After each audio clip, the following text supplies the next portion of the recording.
বৃহস্পতিবার থেকে শুরু হচ্ছে পবিত্র মাহে রমজান। প্রতি বছরের মতো এবারও রমজানে নতুন সূচিতে ব্যাংক লেনদেন হবে।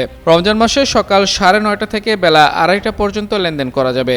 সম্প্রতি বাংলাদেশ ব্যাংক অন্যান্য ব্যাংকগুলোতে এই সংক্রান্ত নির্দেশনা পাঠিয়েছে। ব্যাংকের পাশাপাশি শেয়ার বাজারের লেনদেন সূচিতেও পরিবর্তন আনা হয়েছে। রমজান মাসে সকাল 10টা থেকে দুপুর 1:50 পর্যন্ত শেয়ার বাজারে লেনদেন হবে। ভবিষ্যৎ হোক নিরাপদ, বিনিয়োগ হোক বিশ্বস্ত, আর আমার পছন্দ সল্ট বে।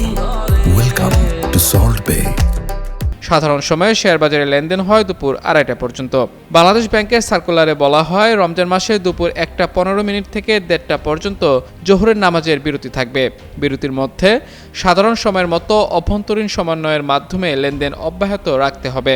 রমজান শেষে আবার সাধারণ সময়ের সূচিতে ব্যাংক, আর্থিক প্রতিষ্ঠান ও পুঁজিবাজারে লেনদেন ও অফিস চলবে। প্রতিবছর রমজান মাসে অফিস ও লেনদেন সময়সূচিতে পরিবর্তন আনে কেন্দ্রীয় ব্যাংক। রমজানে ব্যাংক ও আর্থিক প্রতিষ্ঠানের মতো কেন্দ্রীয় ব্যাংকেরও অফিস সময় হবে সকাল 9:30 থেকে বিকেল 4টা পর্যন্ত।